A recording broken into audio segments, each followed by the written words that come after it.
Welcome, everybody, to the latest in our series of sort of college radio explorations. This is tonight's program in which we're going to meet live from the studio the people who are running WYBC X.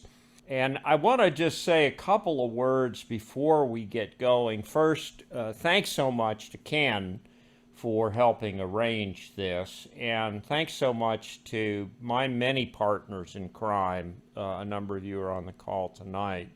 Just as a quick overview, obviously, WYBC began as broadcast at first closed circuit through the wiring of the university, and then, actually, thanks to the class of 1959, as over-the-air FM. And we've got at least one member of the class of 59 with us tonight, and we're hoping to hear them in our next program, which is coming up in June. Today, 94.3 FM is still very much alive. In fact, as Ken DeVoe has hammered us on, it pays the bills, God bless it, and it's run by professional broadcasters, and it is often number one in its market. It is currently number one. Big rating book this past time.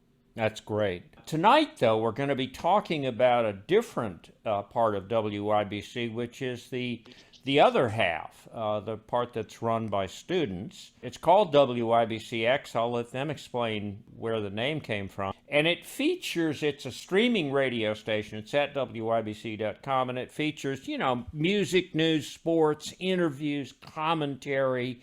It's like NPR. It has that kind of feel to it. But they also do these live concerts. They do podcasts. They do an e-zine, and they do more. And we will hear more about that tonight.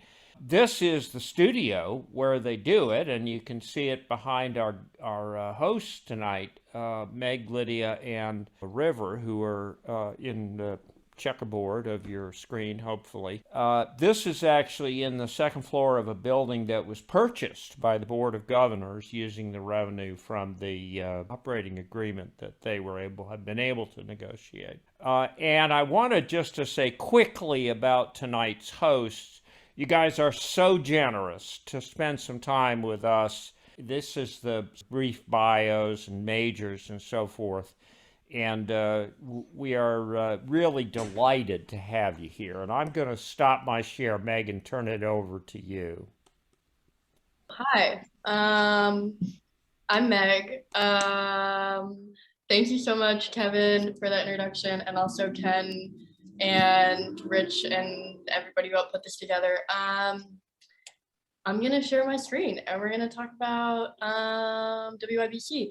And also we have one of our engineers on the call, also Alex, who is right there, and he's going to talk about some of the more tech specific engineering parts of how we make the internet stream work. And yeah, so let's just get into it. And then we're gonna have lots of time for questions at the end. All right, so this is WYBC streaming radio. And this is the Yale, which is our mascot. And I think I don't know how long that's been the mascot for, but hopefully it looks familiar to you all. Okay, cool. So yeah, this is our homepage, our beating heart, WYBCX, Yale Internet Radio. Part of what we love about radio is that it's casual and fun, as you can tell by all the HTML on the home screen. We're working on improving it, but we also love it for what it is, which is maybe a little bit outdated. And then this is over here, obviously, like where the stream comes through, and then we have a few different streams, like the sports and also a sports one specifically for lacrosse, although I've never been sure why we have that. Oh, that's new. It's not new. Okay, cool. So this is just some overview on our membership. We have 515 students, and when people join, they join a variety of different departments, and most people are in more than one. So the biggest one is definitely broadcast. which is our department for streaming. So people in broadcast, they get extra training on the board and they can have a show. Design, we do a lot of work with design for both like show posters, concert posters, help with the zine. It's definitely one of our biggest departments. Events is a really big department. We both have like weekly, more casual concerts with student acts and New Haven bands. And then we also do a few big events, most prominently Anti-Fling, which we have every spring, and I'm going to talk more about that later. And then we have smaller departments as well. Zine, which is like our little magazine focused mostly on music, the music scene. Live from the Moon, which is our live show. I'll talk more about that too. Engineering, sports, podcast, and Teen Takeover, which is a program we do with high schoolers in New Haven where they come into the station once a week and put on their own radio show, and we kind of teach them some of the fundamentals of sound engineering, radio broadcasting, radio history, and then really like whatever they're interested in.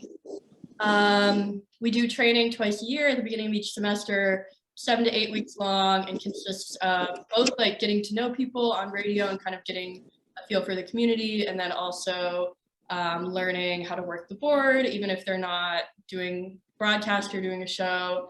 And then also like specific requirements for each department. So for zine, you know, you have to write something. For design, you have to design something, like all very straightforward. And then they also meet Juan, who's the FM program director, read the handbook. And yeah, we've been doing a lot of outreach in the past couple of years and have been getting a lot of people joining. There's been a lot of interest. Obviously 515 students is like very big membership. So sometimes training is like a little bit challenging to facilitate, but always rewarding in the end. And then, yeah, like Kevin said, all of our funding comes from the FM, for which we are very thankful. And then also we work with the FM and we work pretty closely with Juan, which is really great and adds just like so much to our station. We have about like 4 to 5 students a semester that have a show on the FM, which is a really great experience because the X is just really different in how we do our programming. So it's nice to get for people to be able to get a feel for like what a more professional commercial radio station is like. And then also Juan helps us with like community outreach stuff. He helped us get Teen Takeover started back up. And yeah, it's also just like a great radio mentor. So we're very thankful to the FM. And now River, who is our office manager, is going to talk about our station at 21 Broadway. Yeah, so we moved into 21 Broadway in 2019, before my time here, but it's a beautiful building. It's 4 stories, of which radio occupies 3. The bottom floor has Gen Z, which is a kind of like Chipotle style build your own Chinese restaurant, who I believe pay us rent. And then the first floor, which is currently a work in progress, is where our podcast studio is. And we're also have a goal this semester to try to create kind of like a archival space down there, because as we were cleaning up the building and rearranging the second floor, we found a lot of really cool old documents and pictures of boards from like the 40s, and just a bunch of really cool stuff. So that's one of our goals this semester, is to create almost like a mini WYBC museum on the first floor. And we also have our podcast studio there. The second floor is really the communal space. It's where we do our board meetings. I personally prefer to do basically all of my schoolwork there. I know it's a popular place to work for a lot of other members, which is nice because you get to kind of run into a lot of other people in radio and meet people, and there's, you know, couches there, and you can see it. It's the picture on the right. So we have a ton of music, CDs, records, and a record player. And now we have posters up on the wall, and it's just kind of a really nice space to hang and do work or, you know, talk before your show. And then the top floor where the magic happens is the studio, where we are currently. And this is where we have both our Moon performance space, which is behind us, where we have, I think, a full drum set. And that was another big project that we worked on this year, is getting that fully set up for the Moon. And also our board where we broadcast from. Yeah. Awesome. And we have a really nifty security system too, which you can see. Oh, yes. Yeah, which is awesome. Okay, cool. Lydia is our program director and is going to talk about programming. Hi everyone. For programming, every semester, especially the past few semesters, we've been getting an increasing number of radio show applications, and here on the right is just what our fall programming schedule, I believe, looked like. This semester we have over 103 shows broadcasting weekly from a variety of genres. The application process for a show, once DJs complete broadcast training, is pretty flexible, and students have a lot of opportunity to decide like both the genre if they're deciding to do a music-based show, but we also have a variety of public interest shows. We've had a lot of interview shows in the past couple seasons, I think, which is really nice because it brings students from outside the radio community in to both be interviewed and then better understand radio.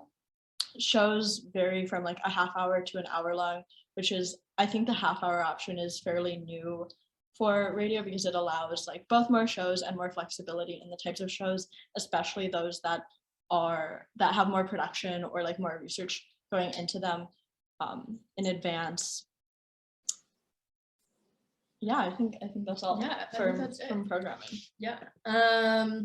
Cool. Okay, Alex is going to talk about tech and stream setup. So we're going to mute ourselves. Hello, I'm Alex. I'm the head engineer, the broadcast engineer. Since we're running all of our streams basically over internet ADS. So we have this company called Creek Media that basically come in and they provide us some hardware, and there's also a server for us to stream to.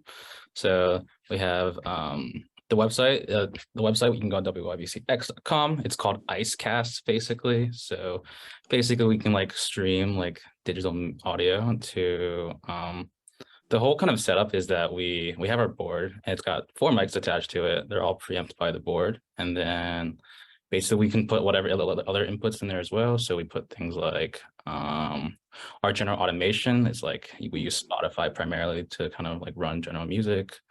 We also, this general board, we also get input from the Moon as well, which is the other show that we'll talk about later. And basically all this input goes out to this kind of program output. We use a Focusrite. This is just audio to digital converter. So it converts the analog signal to a digital signal, and then we can just kind of plug it into this little mini Arduino box, and now cast our kind of whole broadcast stream onto the basically on the internet, the IceCast, and we can kind of convert multiple. Also, we have multiple inputs as well. So things like the sports department, they can kind of travel and they can cast games from different areas. The other cool part is that we can we're constantly recording streams now as well from this kind of audio interface. So we can kind of keep an archive of our own radio streams. And yeah, overall, the setup we have is pretty simple, I would say, just kind of the audio general setup, but we're looking to keep improving. Just kind of right now the setup works, but making small improvements kind of day by day.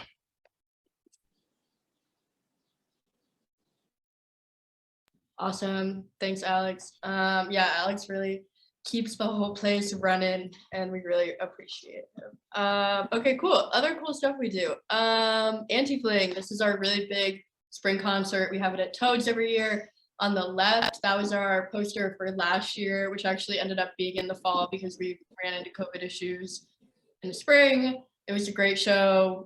Our show for this year is coming up. It's on April 20th. We have been very deep in the planning process for many months now.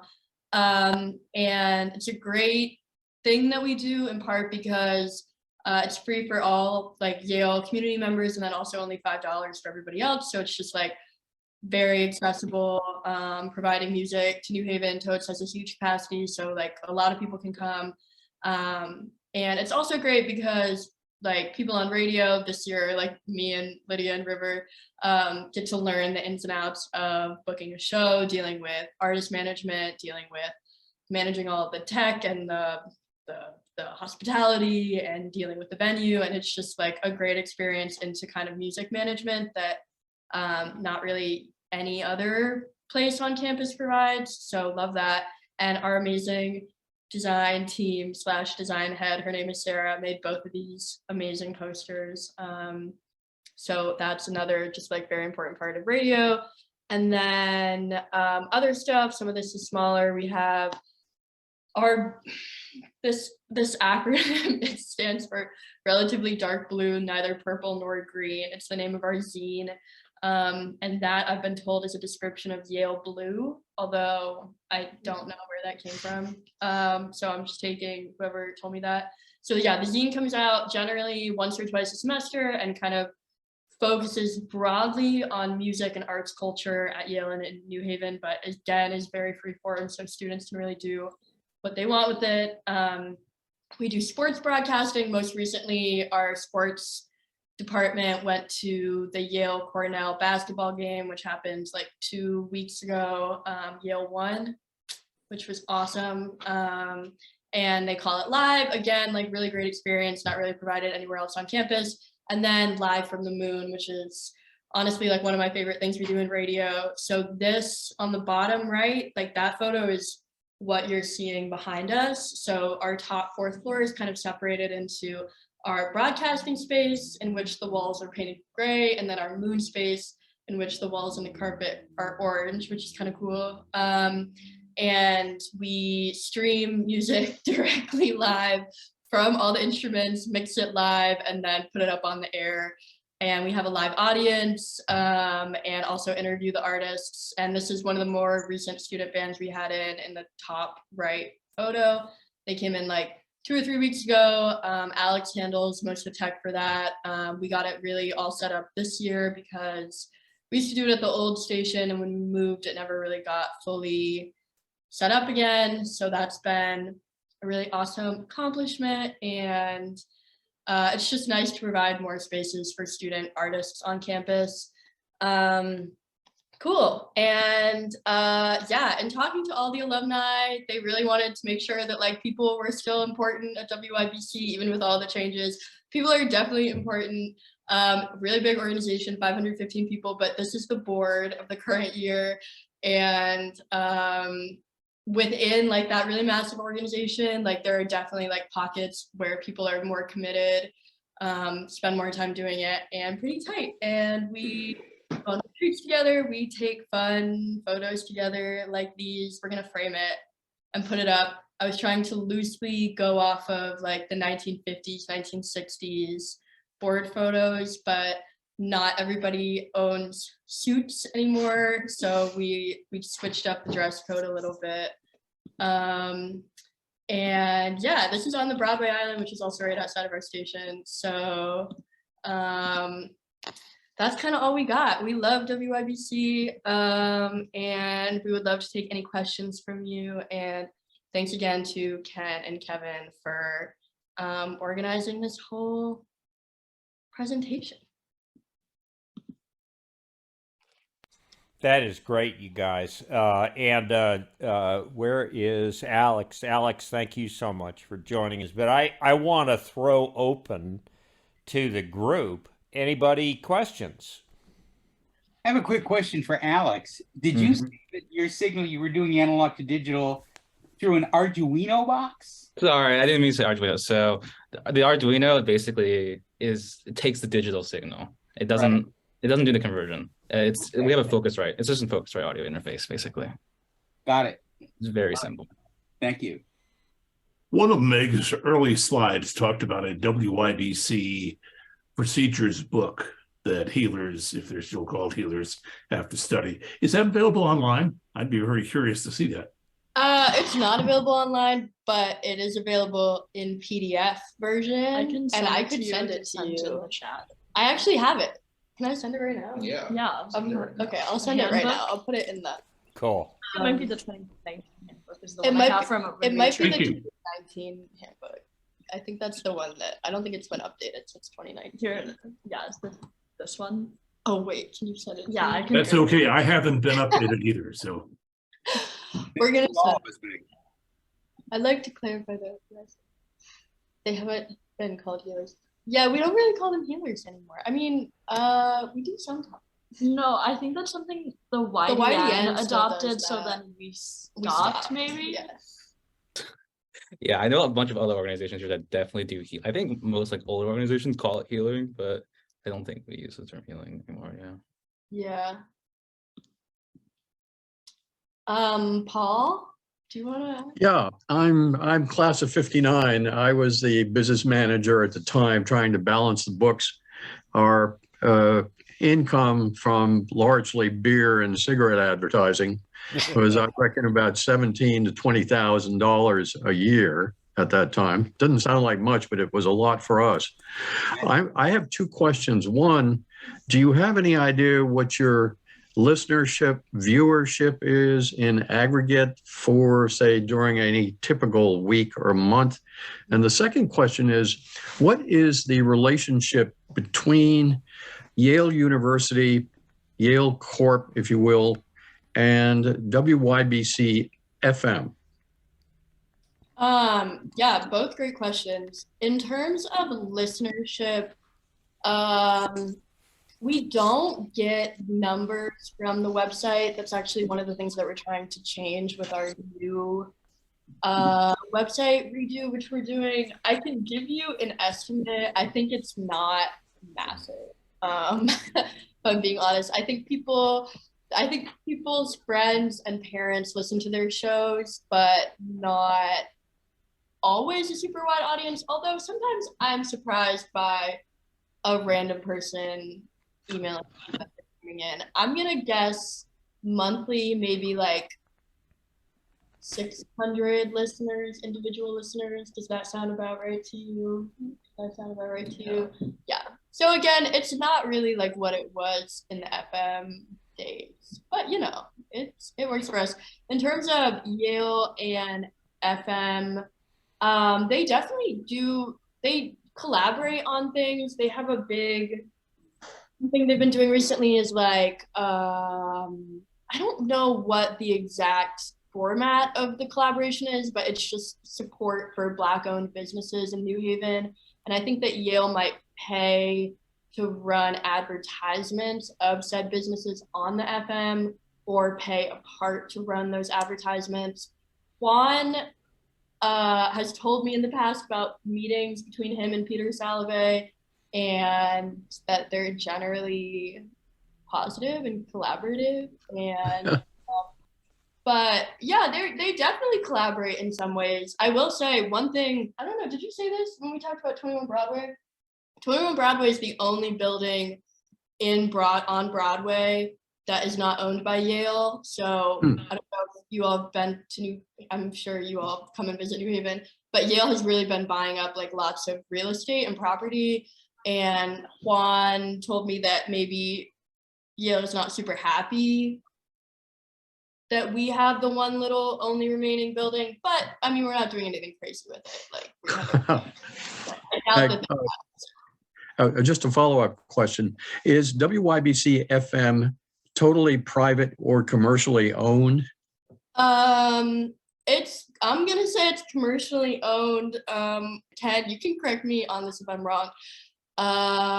It's commercially owned. It's a nonprofit, and they do a contract through a media company right now, like on some longer time span that funds their operations and gives them. Yeah, just to jump in, it's a good question.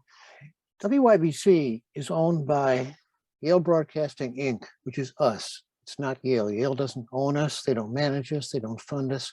But we still have that name, and yes, we are a nonprofit. So that's part of the answer. The other answer, which Meg kind of referred to, was we have a sales agreement with the owners of WPLR. They sell the advertising on our station, and in return, we get a stipend, which we've negotiated over the years, and that's how we get our revenue. Yeah, and actually, looking at the history of WYBC, the fact that WYBC was set up, and this is back in the day, even before the 59 guys, was set up as an independent corporation. and would have had quite a different trajectory, I'm positive, if it had been owned and run by the university. So I've got a question.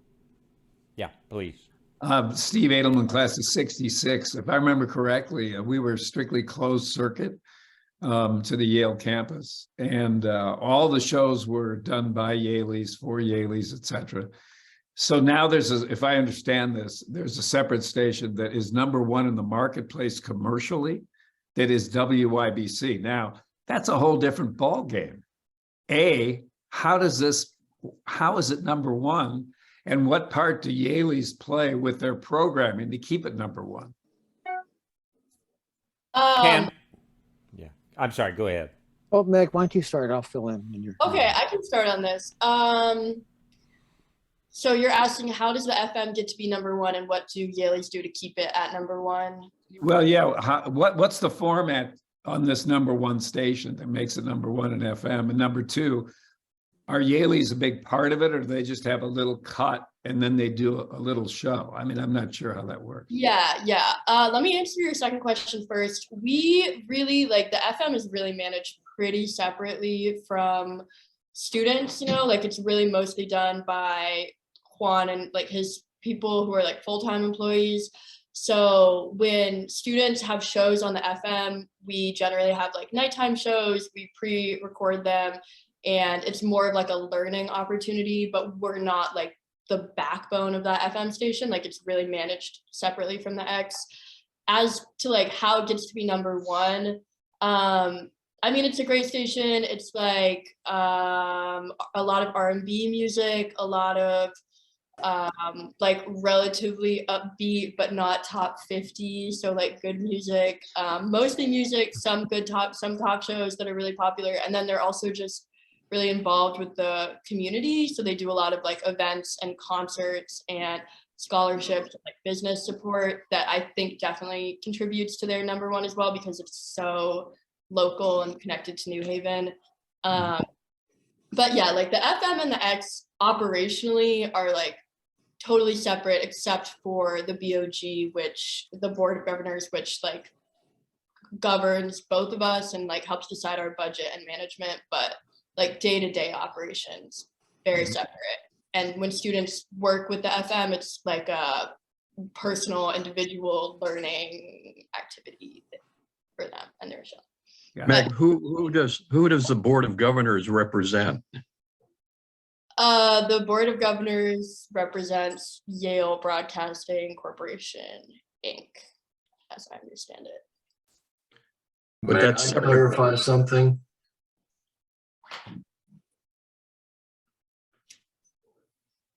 I'm sorry, I couldn't understand the question. What was the question, Paul? I just was wondering who sits on the Board of Governors and who do they represent? Is there any representative of the university?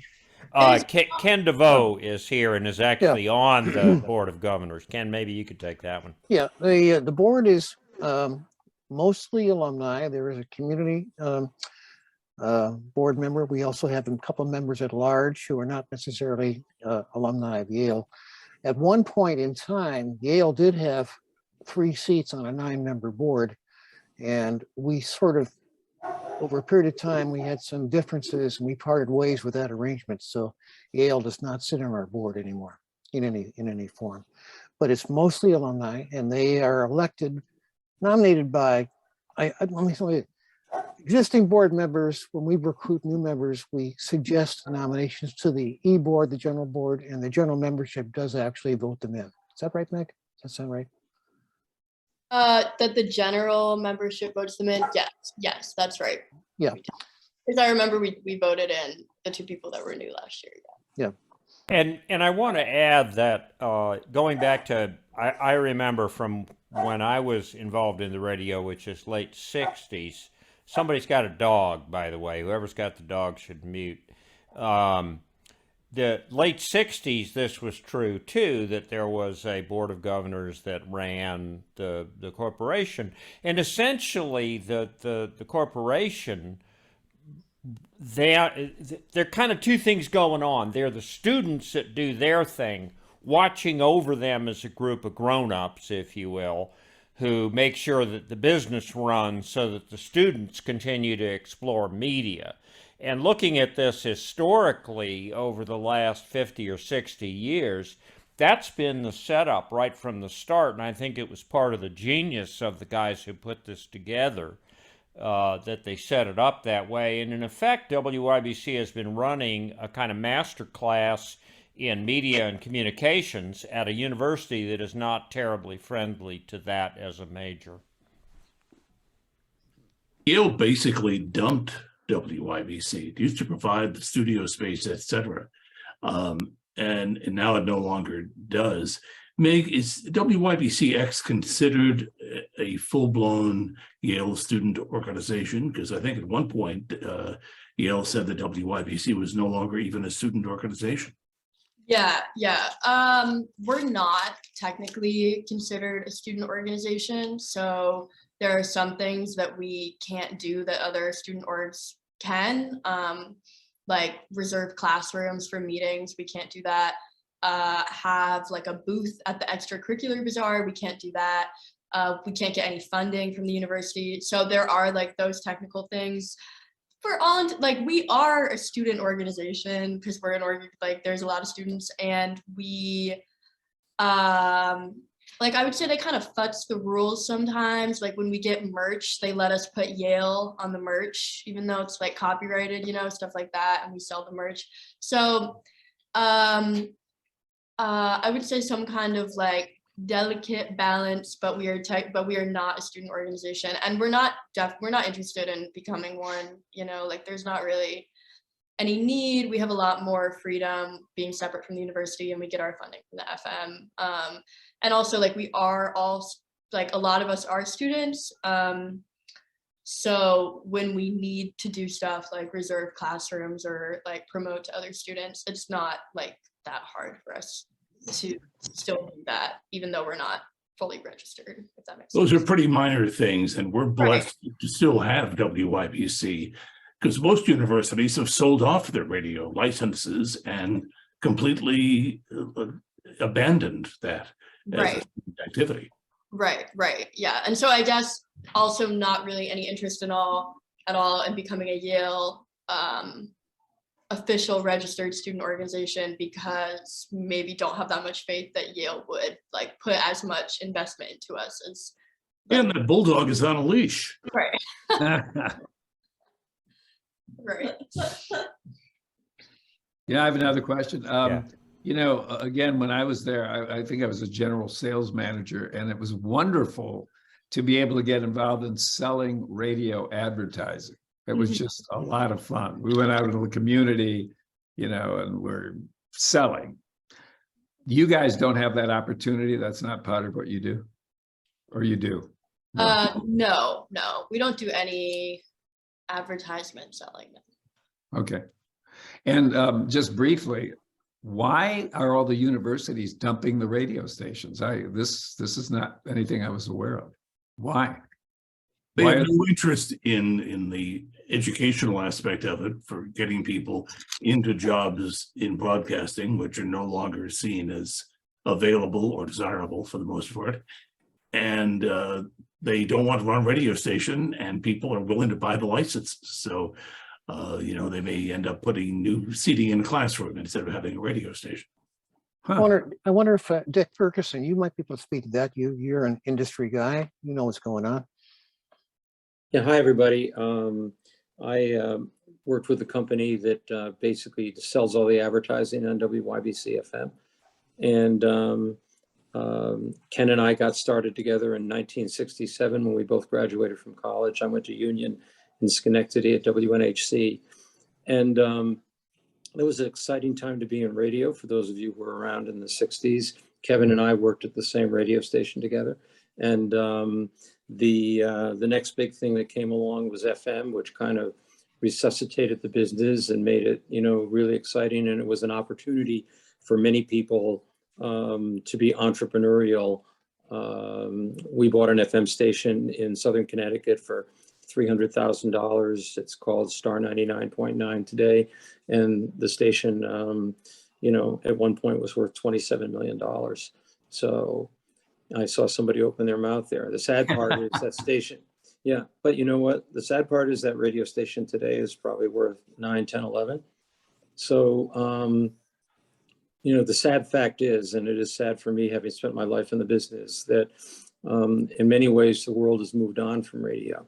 So I think what the students are doing with WYBCX is really exciting because it's not tethered, if you will, to the old type. It's an internet-based radio station, and it's got a lot of flexibility. It doesn't have to deal with all the things that 94.3 does with the FCC and running a commercial operation. And the world moves on. And for those old radio guys like DeVoe and myself and Kevin, it's a little sad to see, but it is what it is. It's very exciting for me to hear what the students are doing with the X.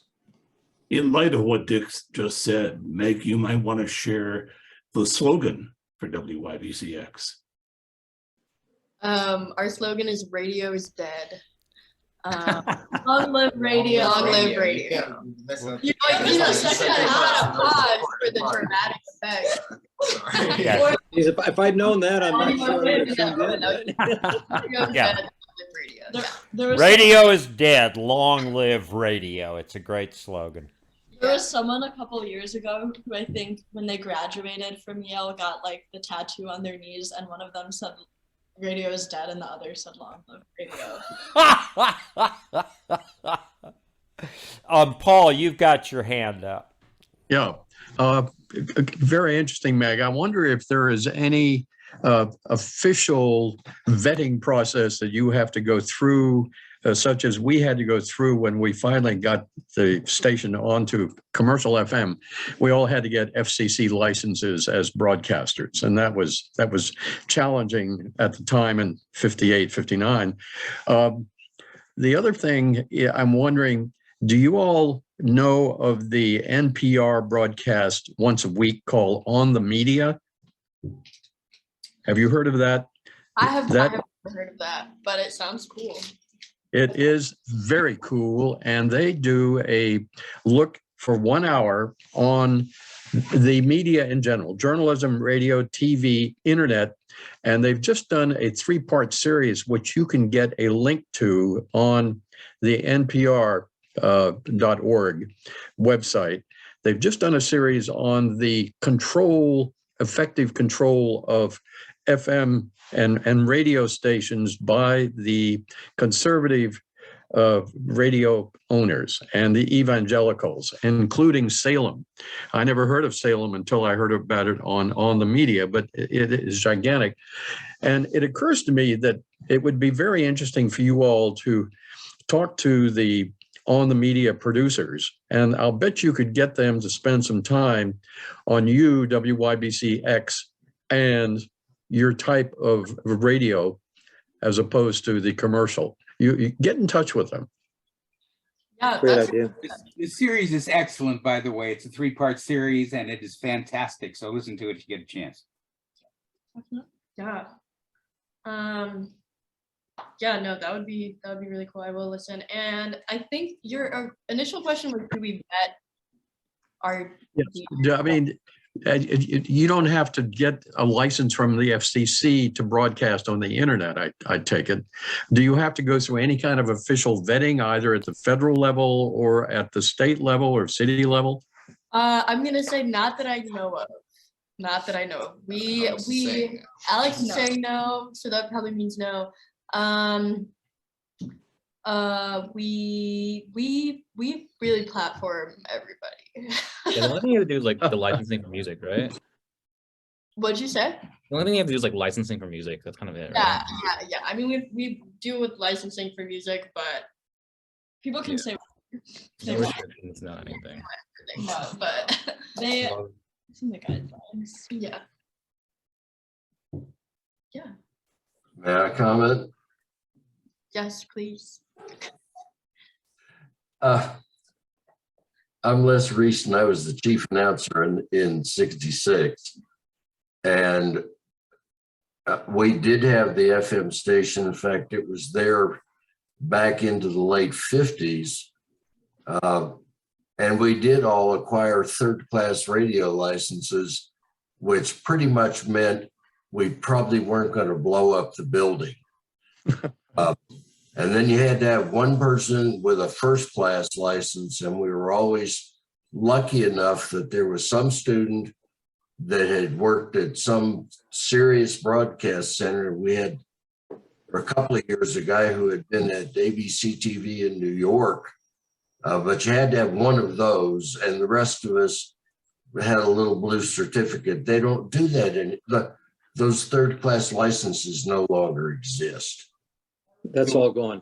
With a broadcast endorsement, if I remember, and it made it very easy. We had to memorize 50 or 75 multiple choice questions. But yeah, there was always one guy, often a ham radio operator, who had a first class ticket and who was, you know, we were lucky to there was always somebody there.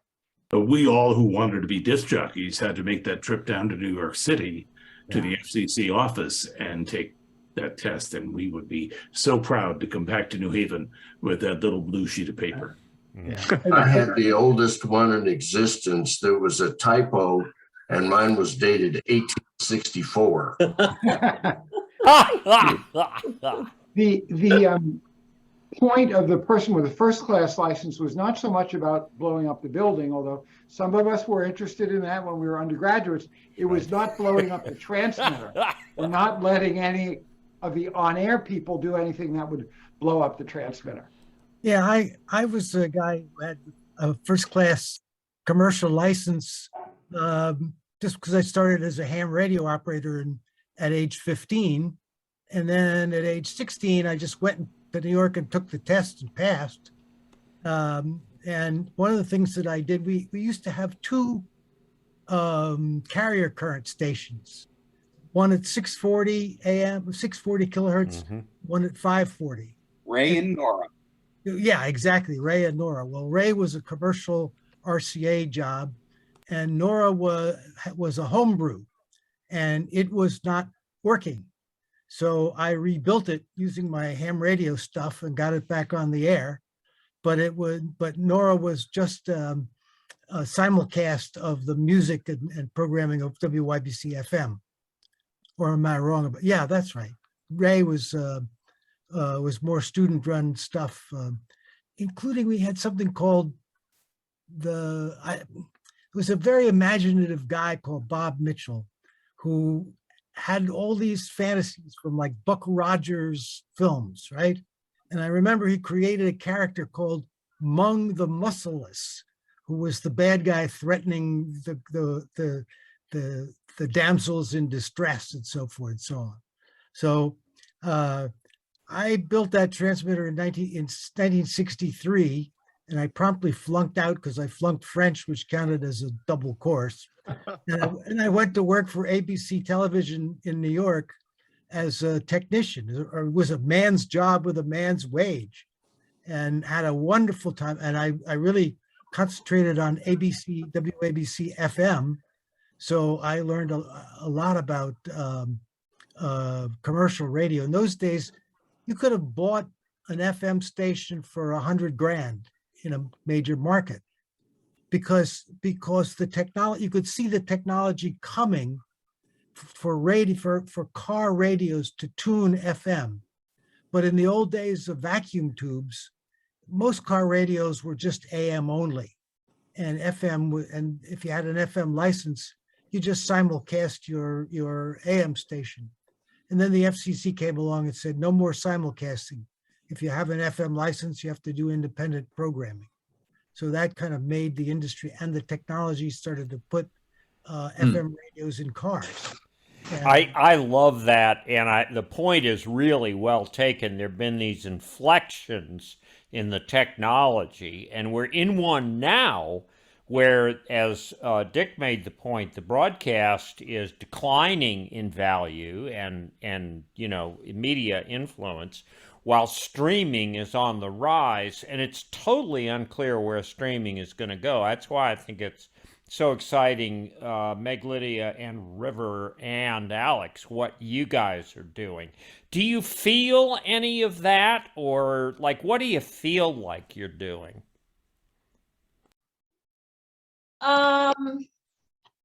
Gosh, that's a big question. I feel like do you feel a way? Do you feel like we're in an inflection point? At an inflection? Really, I feel like even though we're internet radio, especially since a lot of colleges are losing college radio, if anything, we're keeping alive like a technology and a way of communication in media that holds a lot of value, but I think especially like our generation didn't have as much, or like never was like held up to us as like the future or like something to be excited about. Rather, it was something that was like, this is how things used to be, or like I'm not sure, but I think at least for me, like doing college radio is like about continuing a tradition of radio, and like radio still holding an important place in like a lot of people's lives, because I think like at least our generation, like it was like, I don't want to say grew up at the tail end of it, but grew up right at a point where like a lot of people were leaving radio, and like to continue to be a young person and like doing radio, I think like both means a lot to like us. And also like when I tell my mom about doing radio, she's like, wow, my sister did radio when she was in college. I didn't realize like people still like did it, if anything. And I think like college radio holds a lot in like community radio or something. I know like WYBC FM 94.3 is really involved in the community, and I think like my college radio like their college radio in my town was like something high schoolers tended towards, because it was the only radio that was like kind of oriented towards younger people, that was still like seemed, I don't know, like people who were at your level or like knew, like I don't know. Yeah, that makes total sense. I have an Meg, impression. you're inventing something new, whether you know it or not. And I think your slogan reflects that. Radio is dead, long live radio. You are following in the tradition of generations of WYBC people before you who saw a moribund medium and saw a new way to make it exciting. I mean, those of us who were there in the late 60s basically invented FM rock. FM stations, as has been noted, were ignored until all of a sudden we were playing something different and espousing a political viewpoint, a new generation's point of view. In fact, our first rock program on WYBC FM was called New Generation. Is there any political content to what WYBCX does? I would say there's a lot of political content. Yeah, I would say people go pretty political in their shows, in their individual shows and topics. And I guess by political, I don't mean like they get on air and they're like, here's what I think about the bills being passed, or the like political is in, I guess, like commenting on, discussing, or oftentimes like doing satirical stuff about popular culture, popular media, and government, and popular culture. So I guess I would think political in that way. There's a show that's done by 3 people here who are very involved with the improv scene, and they do an NPR show called NPR, in quotes, so we don't get in trouble for that. And I would say it's pretty political, but in like a comedy way, but in a comedy being political way.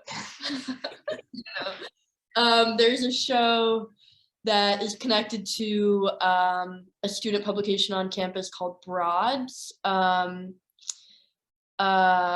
writes about, God, what do they write about? They're like the main feminist publication, and like one of the first like publications that identified as like, we write about like issues around like women's rights and other marginalized genders. Yeah, and they have a show called Broadcast, which I always loved the name of that show, and they do interesting mixes of like popular culture and like kind of denser academic theory and like critical feminist theory, and they mix it up really well on air and make it like fun, but also like very like complicated subjects, you know, like complicated theory, and then interview people and kind of bring it to life on air.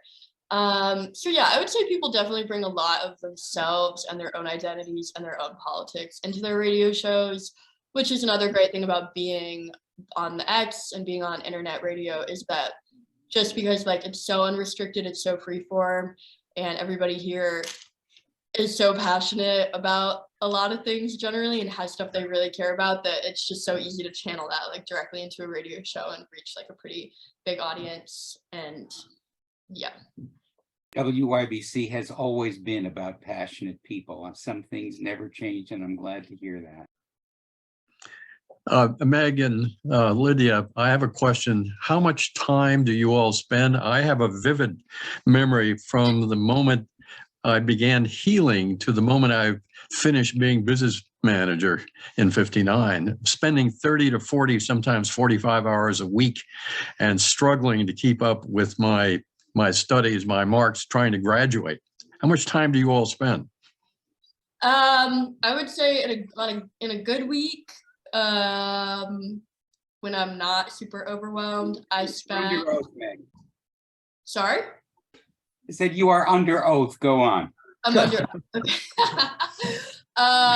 In a slow week, like maybe 15 hours a week, and then in a busy week, 30 to 35. I will say River and I have had a few like event planning weeks where we spent 10 hours on a Friday and like planning and like setting things up. So sometimes it's really overwhelming, and then there's some weeks, and it's also just kind of some weeks I'm like, oh, I'm absolutely so far behind, I'm drowning, I'm gonna fail all my classes, I need to not do any radio stuff this week. And then the next week I'm like, whoa, wow, I caught all the way back up, I can catch up on all the 8 radio things I haven't done. And then the next week I'm like, oh, you know, so it's like a constant. Yeah, it hasn't changed. I was going to say on my resume, I think it says like 15 hours a week, but in actuality, it's probably ranges between like 5 to 15 on average, but it definitely depends on what's going on week to week. I'm sorry, I have to go, but thank you all so much. I really appreciate being able to hear all of your stories about radio from your history. I don't know. I think when I joined radio, I didn't realize how long WYBC has been around in its varying forms, and it's really cool to like see the people who brought that to be. Well, thank you, Lydia. And this actually may have been Thank a program. you so much. This is terrific. With each show being only an hour long, and some of them are only 30 minutes long, is there any attempt to have an identity for the station? I mean, where WYBCX has an overall overarching identity, or is each show a total standalone? Do you cross-promote other programs? Do you ever talk about WYBCX's programming schedule as part of your programming schedule? Yeah, that's a great question. I think that we do really try and strive to have like a cohesive station identity, but I would say we do that more so, although maybe it seems counterintuitive, in like our other areas than we do in our programming. So I would say with our events and with our like general campus outreach and membership, we have more specific goals and more like cross department and like cross student group like collaboration and promotion. And then when it comes to shows, I mean, like I definitely, like if I'm ever on a friend show, I like shout out my own show, or if I'm like if I'm filling in for someone who's missing, I'm always like, listen to 10 p.m. night drive. And we do a show schedule. That was like one of the images we had up on the PowerPoint, and we promote the show schedule a lot, like put it all around campus and all over social media. But the show schedule itself is not super cohesive. And it's just kind of like every show is kind of its own thing. And then I think people feel more a part of the like radio community through some of the other stuff we do, where they like meet other people and talk to them about their shows, or they get chances to promote their own shows, or like through that other kind of stuff, if that makes sense. I have had a question about the, I'll call them the executive officers, general manager, program manager, and so on. How are they selected and what is the duration of their tenure? When I was class of 71, and in those days, the general manager was a senior chosen in his junior year, and program director the same thing, and then it was a 1 year kind of turnover. So I was wondering how it works with WYBCX and you folks. Yeah, great question. So there's 5 like top positions. Me and Lydia and River are 3 of them. And then we also have a treasurer and a station manager. And all of those 5 positions are elected by the general board. So that's like the 500 members. And then we have like an extended board that has people that kind of manage all the individual departments. And those people are chosen by us. So the executive board, we choose the people that manage the departments, but we ourselves are elected.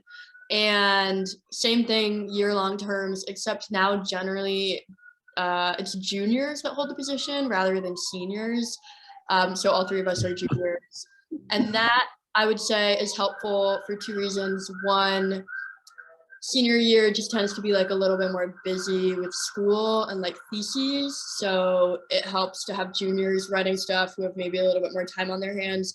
And then also it makes turnover a lot easier, both to kind of like preserve some institutional memory, but also for like really practical stuff like bank accounts and like reoccurring charges and stuff like that.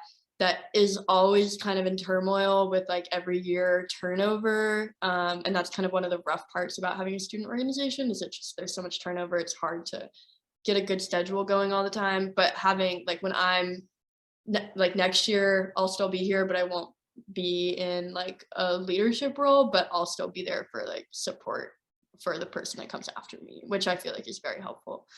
But yeah, so we're elected 1 year terms, same as before. How about others who haven't asked questions? Tim, are you up here? Anybody Yeah, I'm else? fine. I'm just taking it all in. I think it sounds like, and correct me if I'm wrong, but I sort of left the radio station after I did my 1969 summer, and then my junior year, basically, I moved into music, bands and that kind of thing. So, and I'm very interested in your space, your performing space, and that kind of stuff. It almost sounds to me like, where we think of radio as a whole, it's obviously a whole different era and a whole different thing.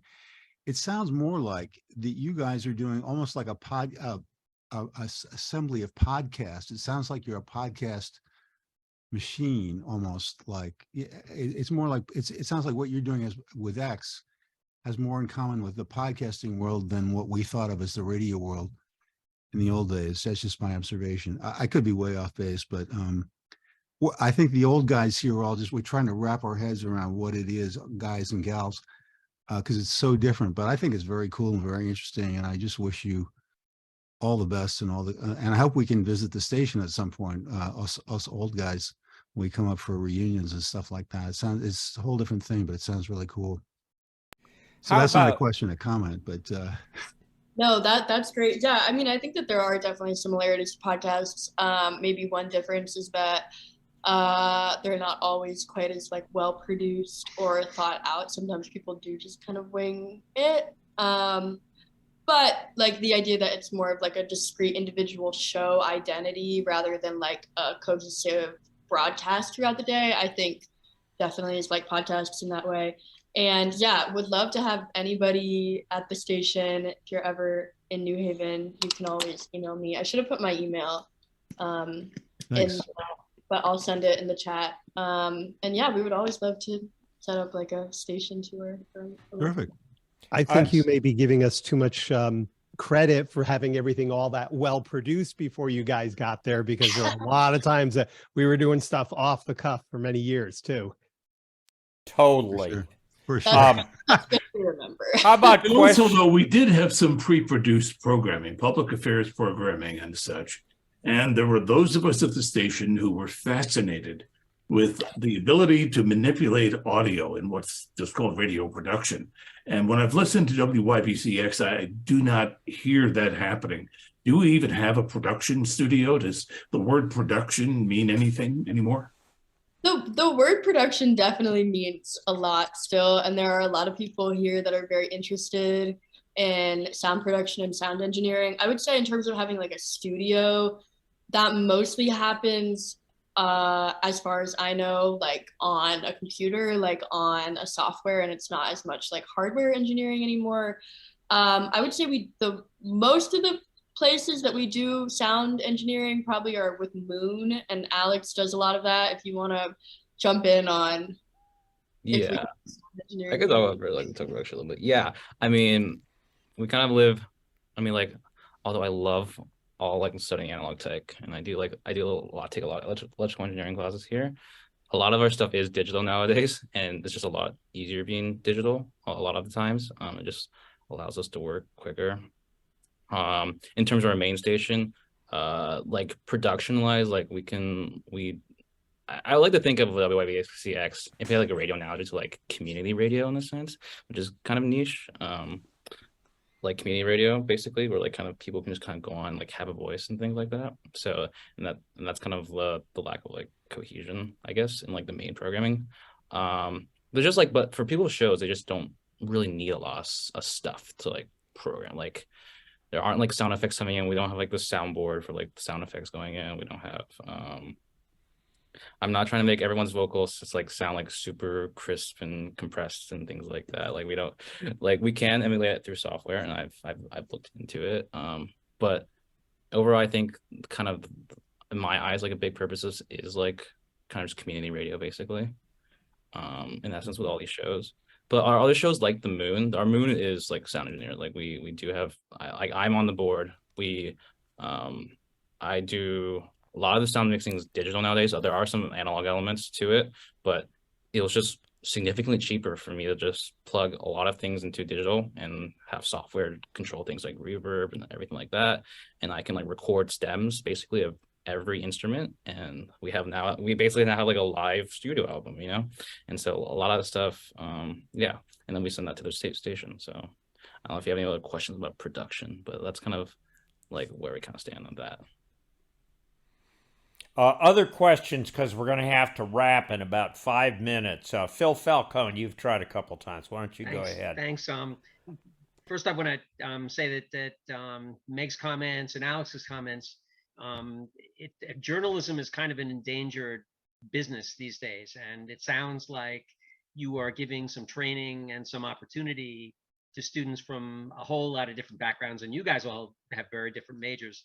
You know, an opportunity to try that journalistic side out, which is important I think for all of us to sustain that business. I was wondering, you put a lot of effort into the live production, and I'm wondering, radio back from its very earliest days really got off the ground because stations networked and shared talent, you know, across the country. And I'm wondering if you do any networking, you know, with other radio stations to share some of that programming. Yeah, that's a great question. We haven't done a ton of like networking with other radio stations, or we hadn't in the past for as long as I'd been on. We're currently trying to get more connected to some of the other local college radio stations, just because there's so many, even here in New Haven.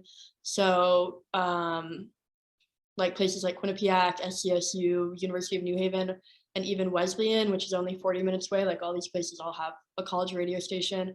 When we connect with them, it's usually more in like and UConn as well, like music, like live music sharing way. So here are the different like concerts or like open mics or performances we're putting on that you can come to, and we'll go to yours and we'll promote yours if you promote ours. So stuff like that to just kind of foster like a music and arts culture generally in like Southern Connecticut. But less so talent sharing as it comes to like production and broadcast, although I would definitely be interested in that. One thing that I've always been interested in that I've never just been able to organize with WYBC is getting like the board to some kind of like regional or national college radio conference, which I think could be like a really great moment for us to kind of like get some expertise from other areas and see how other college radio stations do stuff that maybe we're not the best at and improve in that way. So maybe we'll make sure the board next year is able to do that, because yeah, I agree that radio really blossoms like when we collaborate with other radio stations. So hopefully. All right, guys, time for one more question. Then we're going to have to wrap. Anybody? Yes. Tony, go ahead. Hi, I'm Tony Talalay. I was class of 76, and I was general manager or chairman or whatever we used to call it. Dave Fisher was the treasurer, I think, from 75 to 76, 74 to 75. Lots of, I'm so fascinated to hear about all the things that you're doing. And I could talk a lot about how we had 2 Ampex 351 tape players and how we actually literally one of the parts of training was to learn how to splice tape together, which was literally take a razor blade and put 2 pieces of tape together and put tape over it. And then you could run the 2, one from one to the other Ampex in order to make echo. I did, however, and I was looking for my broadcast, for my Class 3 license. I couldn't find that, but I did find the 1974 license renewal for the FCC, which is about 150 pages of descriptions of all the things that we did, including all the program schedule, all the ABC News. We were using ABC News and all sorts of stuff like that. It was a very different world. And what you're doing now is really able to reach a lot of people. The difference between broadcasting and actually reaching people, I think, is fascinating. So keep up the good work. Thank you so much. Yeah. I really appreciate it. And it's fun to hear about the history as well with this splicing and the tapes. That's crazy. All right, guys. Technologies. Yeah, I know but the thing that's interesting is it's still kind of the same. Let me add 2 quick program notes, then we'll thank our hosts and let them go. First is June the 4th, we're going to hear from Paul and his colleagues from the class of 1959 talking about getting the station on FM. I would like to do a show about earlier classes. If anybody has any leads, please holler.